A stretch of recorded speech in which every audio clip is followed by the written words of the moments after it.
It is a continent bursting with ideas, where homegrown solutions are sought for local problems. For us, we really wanted to provide people a dignified way of life. Dignity meant an ability to have opportunity and choice of how and where you live.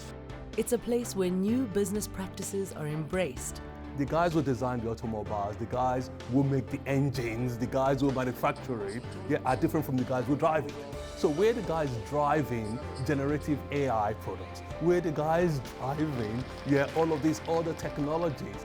And technology is transforming everyday lives.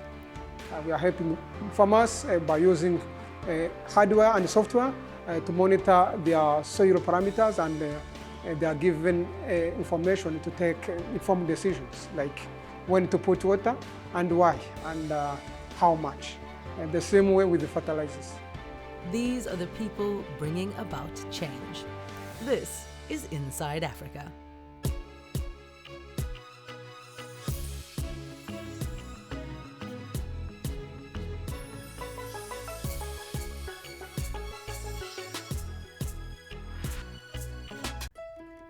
Like many major cities around the world, Ethiopia's capital, Addis Ababa, has a problem with plastic.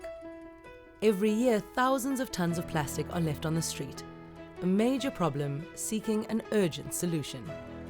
That's where this man fits in. Kidus Asfaw co-founded GIIG in 2021. It's a business that turns hard-to-dispose-of plastic into low-cost building materials.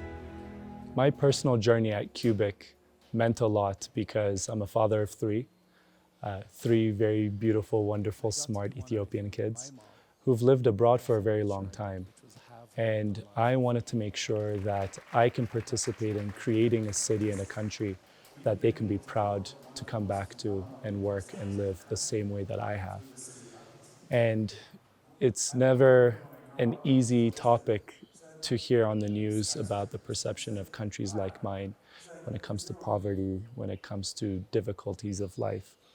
And instead of sitting back and watching, I felt that I had a conviction, like many others, to participate in changing that narrative by working here and really changing what a city like Addis Ababa could look like in the next 20 to 50 years.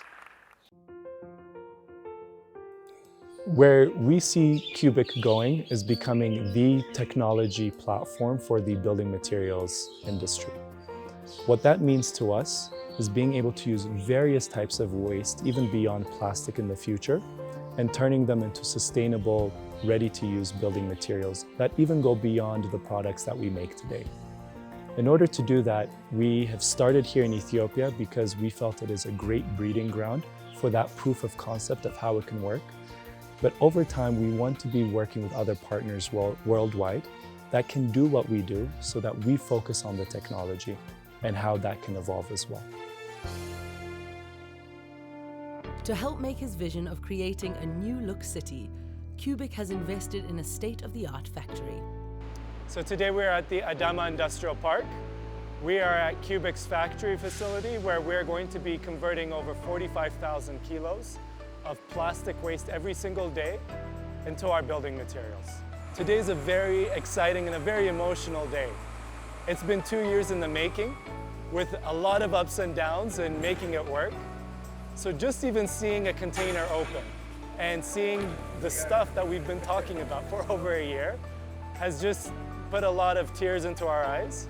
The team is really excited, we're very uplifted, and we really want to see now this working not only in the factory but all over the country.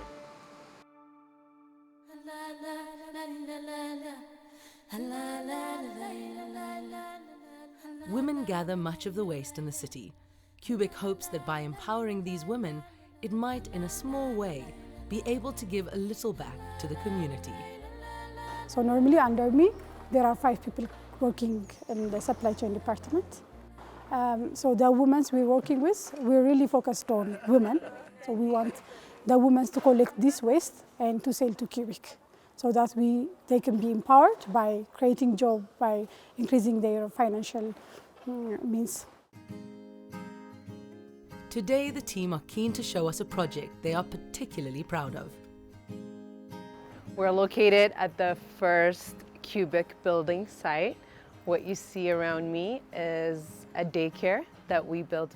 In GIIG, we're transforming hard-to-recycle plastic into low-cost, low-carbon, and durable construction material, and we're also facilitating affordable way of living for the masses.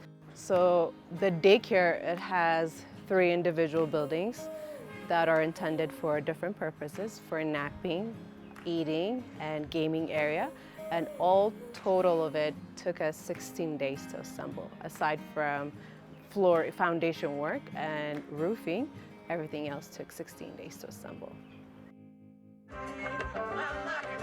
In many ways, GIIG announced its presence on the world stage after winning a number of awards for Best Startup.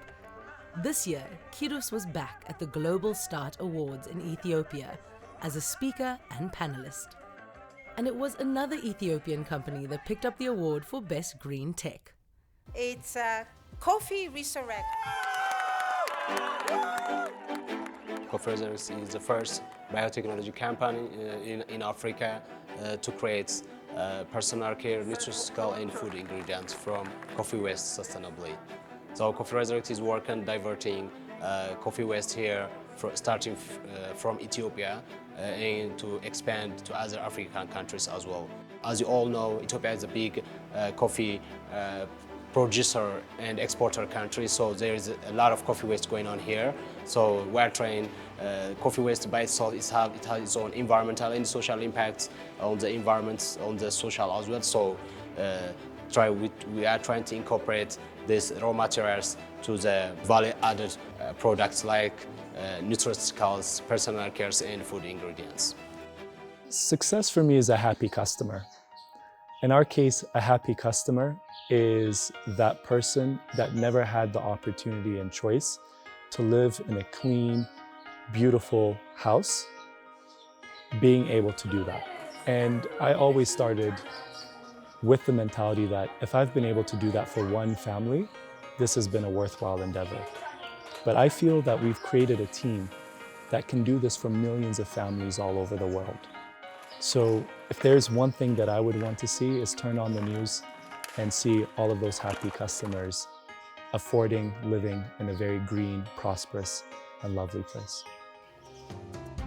Whether it's putting coffee waste to good use or creating new buildings from abandoned plastic, Ethiopia's environmentally focused business leaders seem to have no shortage of ideas.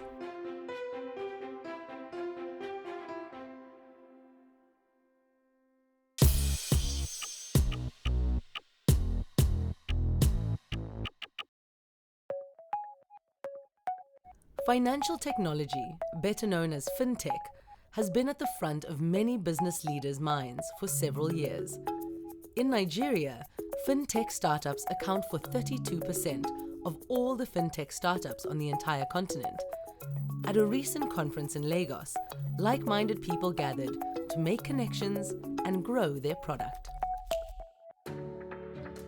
This year, we're over 31 countries connecting in 6 continents, over 10,000 physical attendees, and about 5,000 or 6,000 joining us online as well. And the whole idea is very, very simple. We really wanted to make sure that we connect the ecosystem where fintechs can learn from each other, see what's out there, take the innovation to the next level, really. Nigeria Fintech Week is an excellent platform, I would say, especially for the fintech and then all of the financial technology services within the ecosystem. It's an opportunity to bring minds together. The discussion, the collaboration. I was amazed to see the number of players within the ecosystem. They collaborate. Remember, we keep talking about Nigeria, but they have brought in a lot of players within the ecosystem across Africa. At the last FinTech Week, for example, you could see 3 or 4 things. Number one was you saw young people coming there looking to meet experienced companies. You saw young entrepreneurs who have already started something in FinTech. They are looking to find partners. Some people came there to learn, to listen to people, to do those kind of things. This FinTech Week is something that has been going on year, and it's been getting bigger and, dare I say, better. because one of the things about fintech companies is exposure. The fintech market in Nigeria is huge, and there are a lot of foreign direct investments, there are a lot of companies that are trying to bring inflows into the country, but they need to understand that these businesses do exist, right? And Fintech Week, this kind of environment brings together different fintech companies. Some of them they collaborate together, some of them they find new partners, new partnerships, so this environment really, this helps us. So participants who are there will actually have benefited immensely from the vast experience of our panelists. These panelists were handpicked and they cut across all industries. So whether they're regulators or whether they're top consultants or they're founders who are sharing experience from the coalface, So one of the things that really excited me was founders and investors talking about learning from failures and knowing how important it is to fail safe. And feel right as well. So the conversations were very deep, they were very intuitive. This was the 6th installment of Nigeria Fintech Week. And this time round, one of the main areas of discussion concerned regulations. The regulatory environment, they need to be able to work with what I would say in an engaging manner in such a way that the fast-moving and evolving solutions that they are all bringing out, that the regulators are able to get a framework that can also guide that. That's what I would like to see them work with the regulators to see how they can innovate, but at the same time within the framework, because it's important that, like I said, the customer, remember that you have a customer there, you need to protect that customer. As African fintechs are crossing boundaries, we have seen somewhere they are challenged in those countries with regulation. So you see, the laws are different across Africa, and that could be a challenge for compliance. We bring the regulators and innovators together to actually discuss the pertinent issues in the industry and actually find solutions for those issues as well. So that includes the central bank, our Securities and Exchange Commission, our Nigerian Communications Commission, and all the other parts of the ecosystem, the Nigerian Fraud Investigation Unit and co. And it's been very, very useful to fintechs and the wider ecosystem. Away from regulation, it was the potential for revolutionizing payment systems that caught the attention of delegates. So one area that I'm still looking forward to is intra-African funds transfer. So today, if I go to Ghana today from Nigeria, I buy dollars before I get to Accra. When I get to Accra, I buy cedis. If you want to transfer funds now from Lagos to somebody in Accra, it goes through a bank in New York, then it comes down to Ghana. So I'm really looking forward to intra-African transfer being made as if I'm doing it on my instant payment in Nigeria. So that's something that will actually drive trade in Africa. It will make life easy for even citizens traveling across Africa. So I'm really looking forward to that. Another thing that I see that has happened in the fintechs, but I'm very excited about, expansion in payment ecosystem. Today, payment methods are changing. For example, I give you a typical example that just happened in our market in Nigeria very recently with the contactless payment. With the fintechs today, we actually double the acceptance location just because we have worked with a fintech company with our financial institution. And as fintech increases its scope, there are other sectors beyond payment that could benefit. So let me explain. When we use the word fintech, certainly within the Nigerian fintech ecosystem, we cover all techs, basically. So reg tech, health tech, agri-tech, you name it, edu-tech, it's in there, right in there, really. But if you look and you take a step back carefully, we're basically just at the bottom end of the technology food chain, so to speak, really. What do I mean by that? If we take the example of, say, automobile industry and compare it to the fintech industry, the guys who design the automobiles, the guys who make the engines, the guys who manufacture it, are different from the guys who drive it. So we're the guys driving generative AI products. We're the guys driving, all of these other technologies, So I would like to see us to start building the right partnerships, to build our own technology stack, which actually deepens, the knowledge and the depth of fintech within Nigeria and Africa, and also start seeing us manufacture even baseline chips and building those partnerships. Because listen, Africa is going to be, it's a very, very young continent. It's going to power the global growth. So if we cannot start doing basic things like that, it will just be a missed opportunity for the fifth industrial revolution.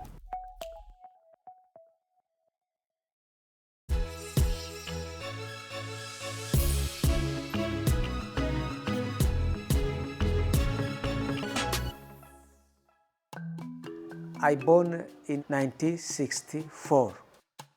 My family and the others people around were living with agriculture, and we had also farms, cow farms. Meet Nzitonda Kiengo. Like many working today in Rwanda's farming industry, he grew up in the rural community, where working the fields is a way of life.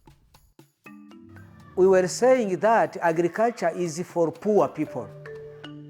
And in our idea, we want to school for other jobs in office administration, to become mayor of district, to become ministry, to become teacher. That's only that we wanted. At that time, no one was thinking to go for agriculture education. Founded in 2015, STES Group is among the pioneers of Rwandan agri-tech. So this sensor is able to measure 3 parameters, which is electric conductivity, soil moisture, and the temperature of the soil. The 3 products on the market in agriculture, we have one product we call Buzzer Farm, which monitor soil moisture, temperature, and electroconductivity. The team at STES, Seed Technology Engineering and Science, use innovative tools like precision sensors and big data to improve farmers' day-to-day lives. Buzzer Farm, which is going to help in this situation, is to monitor real data or real information in the soil, so that the producer or the farmers can know what they can do with their farm. This is the team which is under training. These young engineers research new technologies and develop products to make farms more efficient, profitable, and climate-friendly. We have to share with others so that others they can be inspired from them for future development of our country. With the help of these sensors constantly monitoring soil conditions, farmers can make better informed decisions about how and when to treat their crops. We call the product Buzzer Farm. Buzzer is a word in Rwanda which literally means ask the farm. I've been a farmer for 6 years and I grow maize and soya,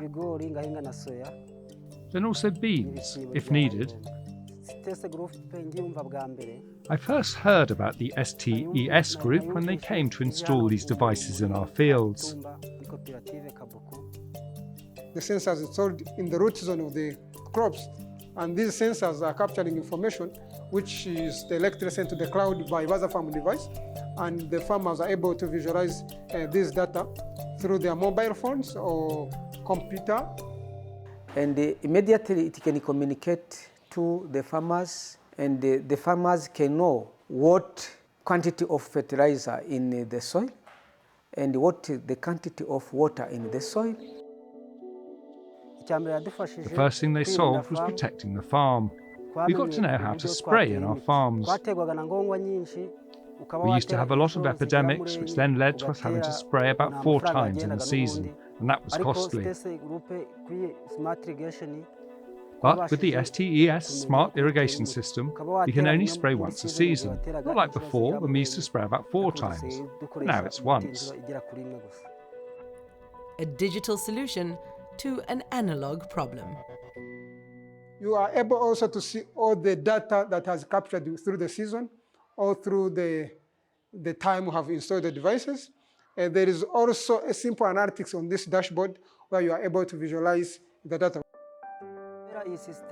Because of the system, we now know what is needed in the gardens, hence the harvest being bigger. Before this system, we used to harvest 4 tons on 1 hectare. Now we harvest about 6 to 8 tons.